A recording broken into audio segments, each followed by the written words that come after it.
Welcome to the Vision Driven Basketball Training Podcast. Appreciate you guys for tuning in. Shout out to everybody who's watching on YouTube right now. And of course, everybody who's listening, Apple Podcasts, Spotify. If you guys are on Apple Podcasts, really would appreciate if you scroll down, leave a review. Let me know what you think about the show. As you guys know, before the show, if I have any new reviews, I'll go ahead and read it. So today I have one for you guys. Comes from my guy, Redhead Hooping. Shout out to Redhead Hooping in the comments, basically every video. Really appreciate all the support. He says, this podcast is amazing and it makes me look forward to Sunday afternoons. Ethan talks about practical stuff that anyone can go out and apply to their game. Best basketball podcast, hands down. I appreciate that. Like I said, guys, the reviews are really, really good for the show. So, again, I appreciate every single one and the continued support from you guys. So, if you are on Apple Podcasts, go ahead and do me a favor and do that. You guys on YouTube, drop a like, subscribe. So, today is going to be a Q&A episode. I haven't done one of these in probably 6 months at this point. Maybe, actually, probably more than 6 months, probably like 8 months. And so I figured it'd be a good time to just kind of be able to answer your guys' questions. I think that's one of the reasons that I started the podcast, is like be able to kind of interact with you guys that way and answer questions and have a format to do it more easily. So I definitely want to get to these more often. So I thought this would be a good week to do that. So I have a few questions to get to, and we'll hop into it. Don't think there's any other housekeeping stuff to get through, but if anything comes to mind, then we'll go there. It'll be real free-flowing today, but we'll go. First question comes from my guy, Jonah. He says, hey, Coach Ethan, I have a question for your Q&A podcast this week. Should players work on ISO moves at all or only focus on being able to score efficiently with minimal dribbles?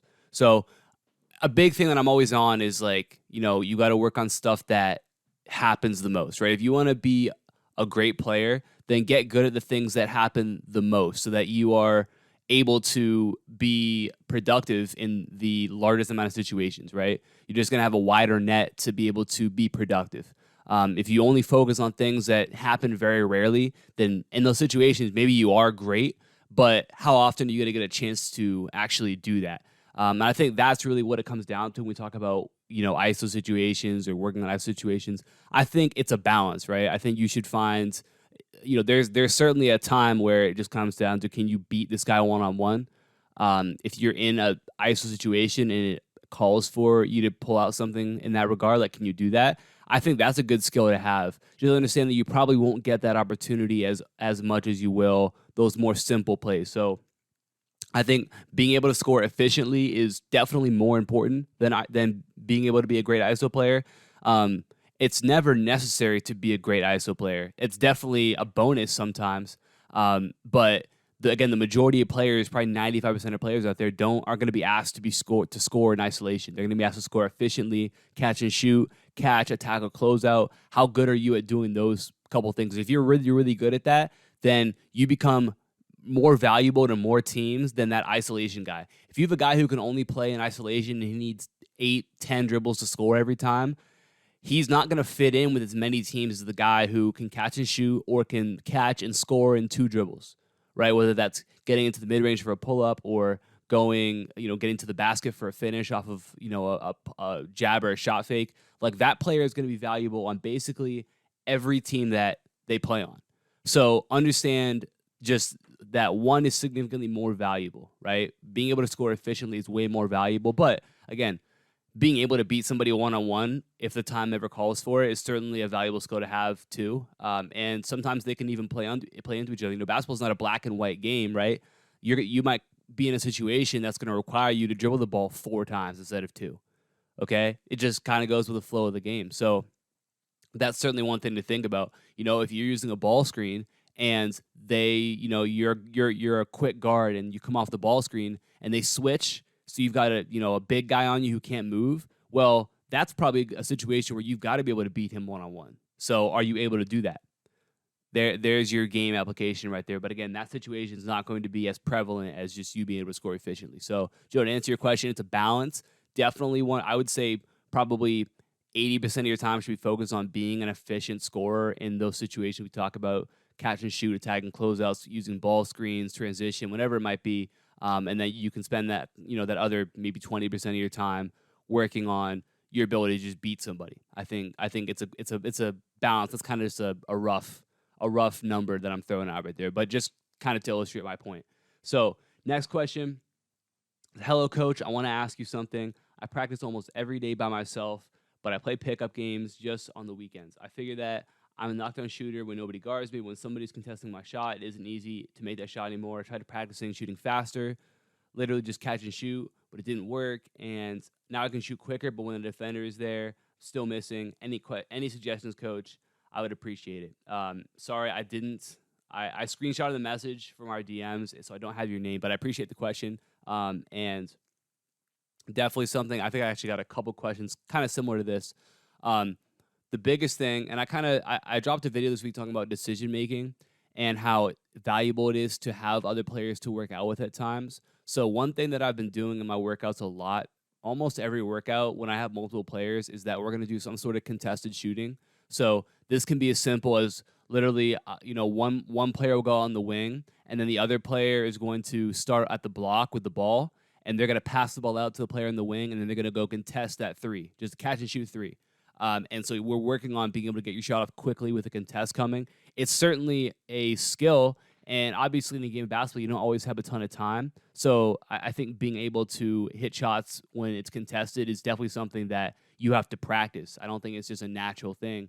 Um, so I think if you're able to do that, if you have, a teammate or a friend who, you guys just want to work contested shooting with each other, you guys do the drill I'm talking about, make it, you stay first person to five, you work the, both baselines, both wings, right? Like you guys can get up a lot of shots, and challenge each other that way as well. Or if, you have, your little brother, you say, hey, you want to come, come contest my shots, right? And just have him help you with that. Like literally, it's just about finding some way to make your training a little more difficult.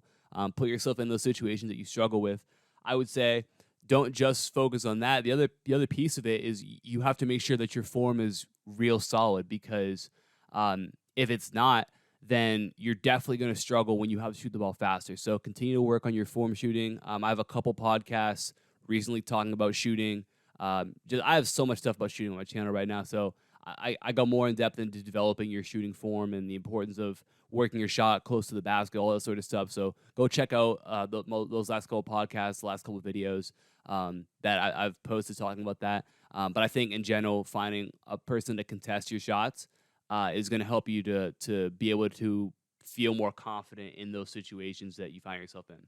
And then this question from a guy, Malachi, he said, this is a question for your podcast. Wonder if I don't have a love for the game anymore. I don't watch it the same. I'm not excited to play basketball anymore. The difference now from then is that I started training versus where I used to just shoot around or play pickup. I feel like basketball isn't my sport anymore. I feel I need to do something else. I still play pickup, but I train mostly. So this is kind of this is a question I get semi often, and I've talked about it before. I think it's really about figuring out what it's going to change depending on the situation. From person to person, it might be a little bit different. So for some players, I'll say, okay, you know what? If you feel like this, you just feel burnt out, like you don't really want to do it, change up what you're doing, right? So maybe you do different kinds of workouts. Maybe you just start playing more, right? Maybe if you're only playing once a week, maybe you say, I'm going to play 4 times a week if you're able to do that.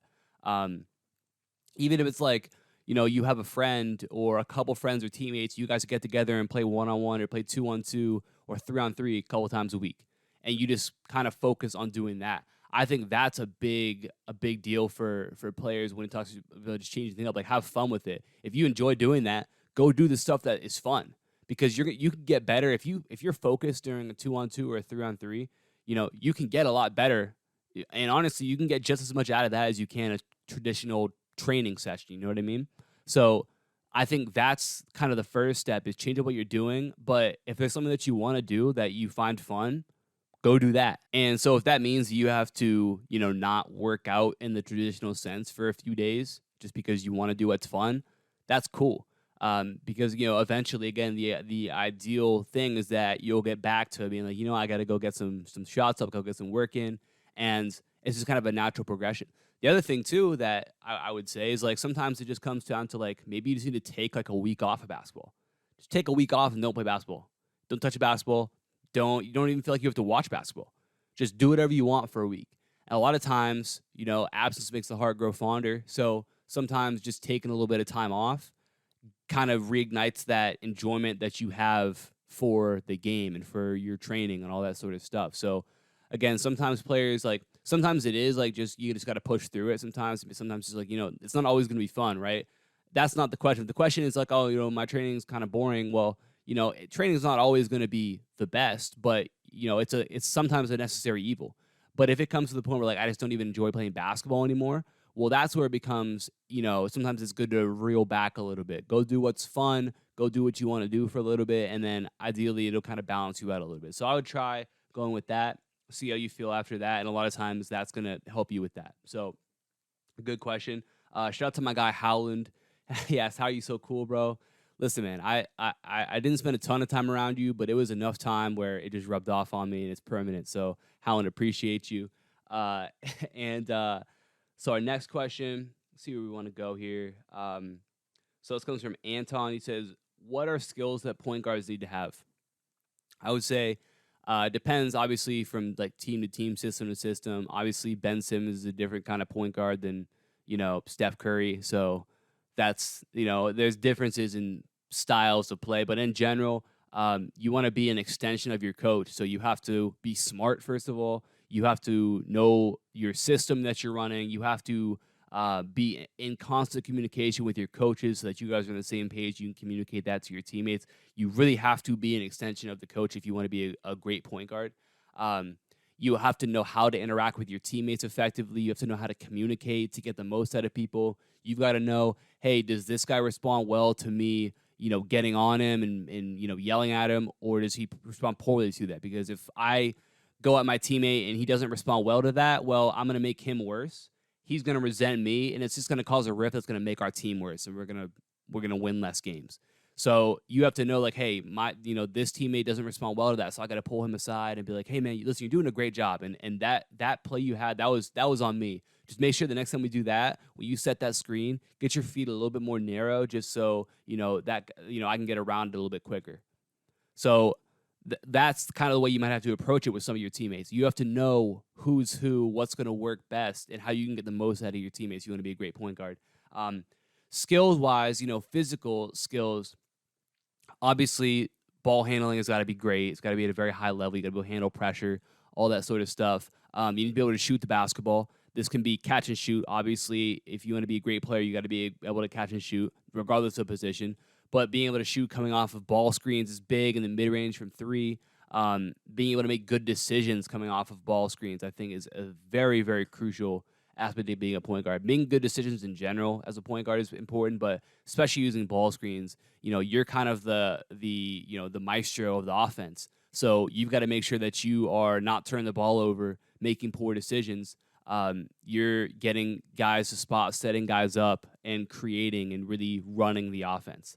But in general, like making sure, again, ball handling is on lock, shooting is on lock, and then all the intangible factors are super crucial. Your ability to communicate, how smart you are, being an extension of your coach. That's what separates average point guards and great point guards. So I got a couple questions about coaching or coaches, I should say. So like how to, build a good relationship with your coach, how to, basically how to have a better relationship with your coaches and get closer to your coaches, understand your coaches more. And I think in general, it comes down to communicating, not over communicating. Like you don't want to be the guy who's, on your coach 24/7, like, just trying to basically suck up to your coach the whole time. You don't want to be that player because that's not going to work for you. But you want to genuinely ask questions. You want to, first of all, be somebody who's coachable. So be a guy who doesn't have to be told things twice. If your coach says, hey, listen, we're going to hard hedge ball screens. You've got to be the guy who doesn't have to be reminded 2-3 times to, you got to hard hedge the screen. You're doing it every time. If your coaches are telling you, hey, you got to keep your guy sideline, you can't be the guy who's going to forget about keeping your guy sideline, and you have to be reminded 2 or 3 or 4 times, right? You want to, stand out and be a guy that your coach trusts. Well, be able to hear something one time and remember it. Don't forget it. That sort of stuff, just like the mental focus stuff, that's the type of stuff where as a coach, like you just need guys who can handle that. Like, can I put 5 guys on the floor who just can focus enough to do the things that we've talked about? Because you'd be surprised at the number of players who can't do that. So, if that's step one right there. The other aspect is, of course, knowing your system well. So, do you know all the plays? Do you know, again, the defensive philosophies? Where are you supposed to be in help, right? Does your coach want you the whole way over in help? Or, where does your coach want you to force the ball? Does he want you to force the ball sideline or force the ball middle? That's basically that's a big thing. How does your coach want you to play ball screens? Do you guys switch stuff? Do you not switch stuff? Do you communicate well? All the intangible things, guys. That's really what it comes down to. I think in general, we talked about with the point guard question, but also with coaches. Like, if you want to stand out as an exceptional player, you have to have the intangible stuff. It's not just about the skills that you have. It doesn't matter how great of a shooter you are, how great of a ball handler you are, how good of an athlete you are. If you don't have the intangible stuff, then you're going to be limited in what you can actually accomplish. You're going to be limited in the amount of trust that your coach is going to have in you. So have that intangible stuff. Be a guy who your coaches can trust, and that relationship will be a good one just because you're that guy that that coach can look to and trust. So next question. Hey, coach, do you think basketball really requires height to be great? No, to an extent. Obviously, if you're shorter, you have to make up for that. Like, there's obviously the Chris Pauls out there, and Chris Paul is, arguably one of the most skilled players. I mean, it's not arguably. He is one of the most skilled players of all time. But, I mean, pound for pound, is there a more skilled player ever than Chris Paul? I think you could argue that he's the most skilled player ever. Obviously, there's a lot of guys up there with him, but that's what it requires at that level to be that size. Okay, Allen Iverson, another guy. Allen Iverson was also a freak athlete too. So that's kind of what you have to have going for you. You've got to either be exceptionally skilled or you've got to be a freak athlete. To be great, chances are you got to be both of those things. But obviously, you got to control what you can control. Again, going back to it, if you're short, the intangibles have to be automatic for you. Like, if you're, 6'8" and you're a great athlete, you can sometimes afford to not have the intangible side of things. You can afford to sometimes not be a great communicator. You can afford to sometimes not have your focus at the highest level at all times. You can afford to sometimes not know what's going on. But if you're, 5'10" and not a great athlete, then you definitely can't afford to not have the intangible stuff on lock. That has to be an elite part of your game if you're undersized. This is a good question. From King Trey 73, he says, what is one dangerous / misleading thing pushed by basketball culture that is dangerous for players? I mean, I could take this in a couple different ways. I think one thing that I've been seeing a lot that I would definitely say is probably maybe the most dangerous thing in terms of just like players wasting their time is the whole like you have to outwork everybody. I think it's so cliche to say like, yeah, you got to go out, you got to put the time in, you got to go out, you got to outwork everybody and all this stuff. And I think that like literally there are accounts on Instagram that have millions of followers that literally just post the same regurgitated quotes about having to go outwork everybody. I mean, there's hundreds of them that have so many followers and people love that stuff. Like, yeah, I just got to go work hard. And if I work hard, then I'll be the best. And that's not how it works because a lot of times hard work, like I'll take it from a training perspective. It would be really easy for me to just take a player in a workout and then, make them really, really tired and feel like they accomplished something. But when we look back on it, we didn't really accomplish much. If we did stationary pounds for 30 straight minutes, you'd feel real tired. You would have worked real hard. I mean, if you were going as hard as you could, like you're working really, really hard, right? But that's essentially a waste of 30 minutes, right? You're not really getting much better. And to an extent, you're not getting any better if you already have a certain level with the basketball in your hands. So hard work does not equal progress, right? Hard work does not mean that hard work does not equal success. It's so much more about the quality of your work. It's so much more about what you do and how you do it. And that's one part of basketball culture in general that just gets completely overshadowed. People think that you can just go out and work hard. And if you just work hard, you're going to be the best. That's just not true. I think for players, the biggest focus should be on the quality of the work that you put in, not necessarily how tired you are or how many hours you worked for. You should really be able to look at the work that you do and say, hey, I know that this is going to translate to me being better in games. So that's how I know that I'm outworking people. I think that the issue is that there's no sort of thought behind it. It's just like, oh, go out there and work hard and you'll be great. But there's no context to that. And I think that is a misleading thing for a lot of players, that they go out and they just do what, what's kind of been propagated forever is like, oh, go out and do this because that's what we've always done. And there's not enough focus on like, why do we do this? Is there a better way of doing it? Is this going to help me progress forward as much as possible? And I think that's the number one thing that I definitely see. And from my perspective, it's probably the most dangerous thing to the careers of a lot of players out there. So it's kind of an interesting question. Where does Russell Westbrook rank all time in point guards? So shout out to Theo for that question. I would say point guards, well, you got to think about who's he behind. So Magic's ahead of him, Steph's ahead of him, Stockton's ahead of him, probably Oscar Robertson's ahead of him, Chris Paul, probably Steve Nash too. So that's 6 guys right there. He might be next. He might be 7. I might be forgetting somebody. I wouldn't put Jason Kidd ahead of him. He might be 7 or 8 right now. But that being said, I think Dame is going to be up there when it's all said and done. Steph's going to be number 1 when he retires. I mean, Steph is about to pass Ray Allen in career threes, and Steph's career is on the up right now. So that's just ridiculous. But I would say Russ is probably 7 or 8 right now, and he could be top 5 by the time he's done. He could be top 5, but I don't think he's going to be. I think for him to be top 5, he'd either have to win another MVP or maybe 2, or he need to win like a championship or 2. And the MVP is way more likely to happen than the championship. But I just don't know if he's ever going to play on a team good enough to win either of those. So I don't know, man. But I mean, he is pretty incredible. So we'll see. I mean, he's gonna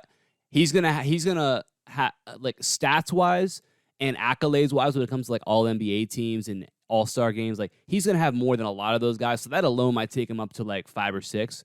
But I'd say now like probably around 7 or 8 for point guards all time. So a couple of shooting questions. First one from Simon. What's the best drill for great shooting form? This depends on what you specifically need. There's not necessarily one specific drill that is the best for form. What I would say in general is that, your just basic form shooting right by the basket is great. And I think, I got a question today that I guess we can talk about because I got it today, so it could be part of this podcast too. And someone asked me, they're like, hey, I've been shooting 100 form shots before my workouts have started, and my shots felt a lot more smooth, felt a lot better, but is that too much? Should I go back down to 50? Because I just don't know if like I'm spending too much time. And my response is like, if 100 form shots before your workouts is making you shoot the ball better, then you should just keep on doing that, because that's what we work out for. Right? We work out to get better at shooting. So if what we're doing is helping, then let's keep it. So I think just doing form shooting is a great way to cement in your form and build consistency as a shooter. So in general, like you've got to make sure every workout has some sort of shooting close to the basket so you can really key in on that form, and make sure everything feels perfect, everything looks good, and that's how you're going to build consistency and confidence as a shooter. Next question, how do you get better at shooting over people as an undersized guard? So it's really about a couple of things. I would say changing pace is a big thing. Being able to go from fast to slow or slow to fast, but also being able to quickly create space. Because as an undersized guard, like you're not going to be able to just, Kevin Durant rise up over people with no space. You're not going to be able to, do what some of these bigger guys can do. You're going to have to be able to create space. A great guy to watch is Chris Paul. Chris Paul's phenomenal at creating space, especially using ball screens. Finding open space, pushing the ball out, getting there, and having enough space to get his shot off that way. That's what you have to get good at, is just finding opportunities to get to open space, and to quickly separate and create space. And that's where you'll be able to excel at that. So let's see. I think I have a couple more here. So how to deal with pressure, coming from Shifty Zach. Dealing with pressure, it's kind of what I just mentioned. Like, changing pace is huge. Obviously, the ball needs to, like, you got to be able to handle the ball at a high level. So the ball's got to, your control of the basketball needs to be high. But once you have that, it's about being able to change pace. If you watch guys who can handle full court pressure, really what they do well is that they're unpredictable. So they'll go really fast, slow themselves down. Boom, they're fast again, slow themselves down, changing directions as they do this. And you have the advantage over that defender because you know what you're going to do and they don't know what you're going to do. So getting good at doing that.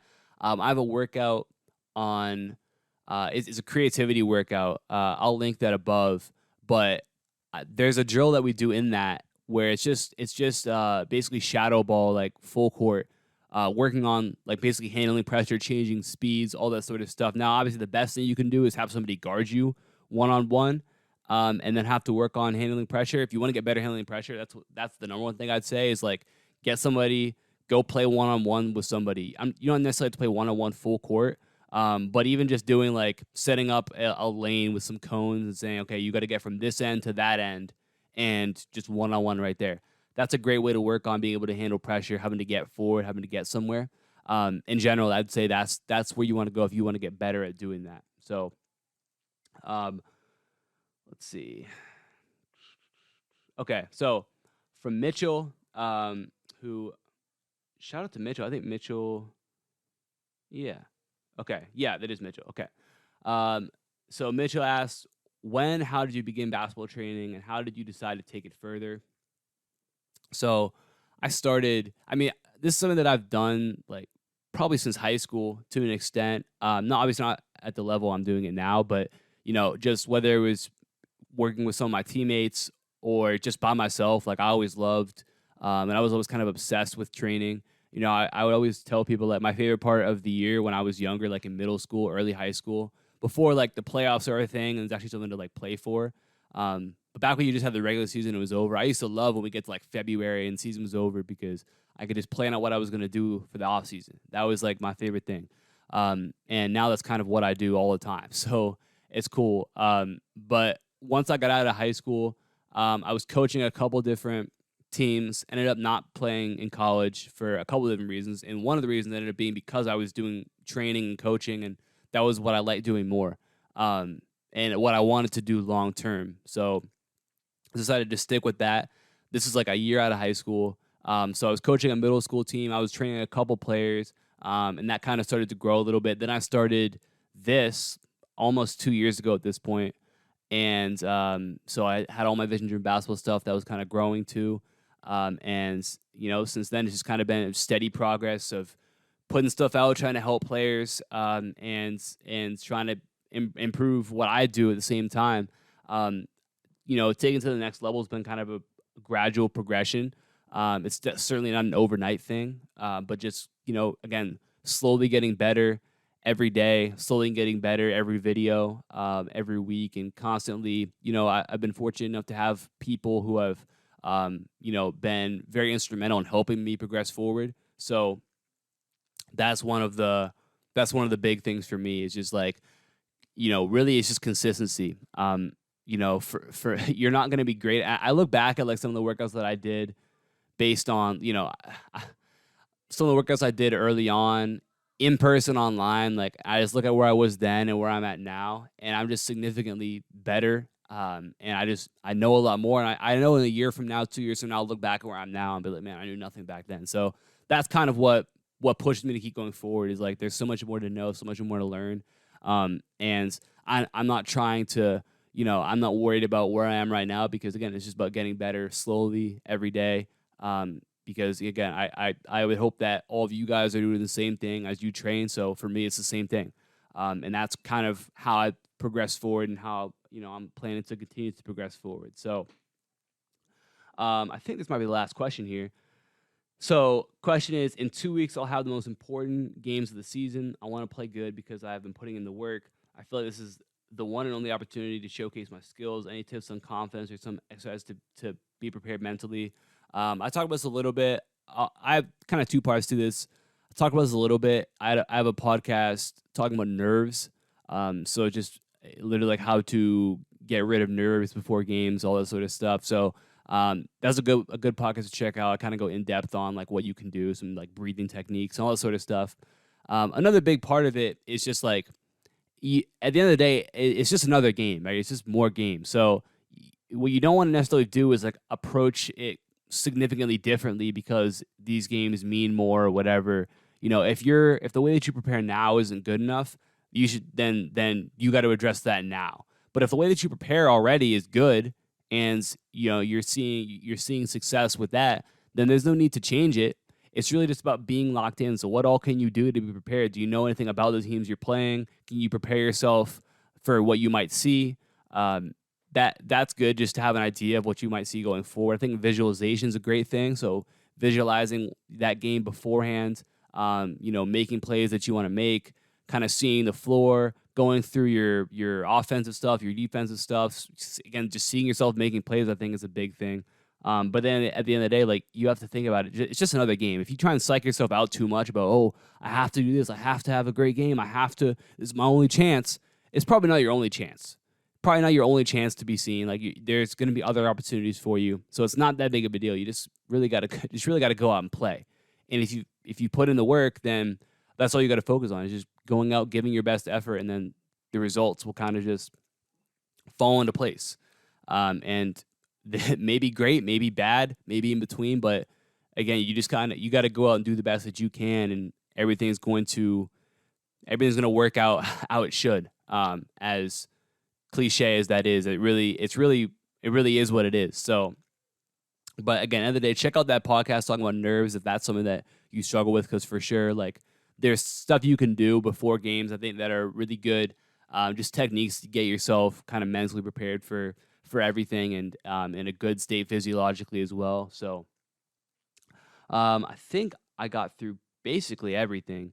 I don't think there's some questions I got that are like video suggestions and stuff, so I'm not going to go through those right now. But yeah, man, I appreciate everybody who asked questions. And again, I do want to do these more often. So again, continue to ask me questions, guys. If you have questions, a lot of times those full episodes are coming from DMs I get, comments I get. So questions for me, let me know. And again, if you guys are on YouTube right now, drop a like, subscribe, leave a comment, let me know what you think. Apple Podcasts, go down and leave a review for me. If you guys don't know my Instagram, it's at Vision Driven Basketball. That'll be linked down in the description as well, so you guys can check that out. This past week, I did a video on decision making, and I had like a decision making check, like basically how to train your decision making. So how do I take that skill, which it is a skill of being able to make decisions in games? How do I take that skill and then work on it? And so I have like a guide, a checklist to do that. So if you guys want that, just check the top link in my description below. I'll send it to you for free. Just click on it, get it over to you. And I think that's all I have for you guys. So I appreciate you guys for watching or listening. I'll talk to you guys soon. Peace.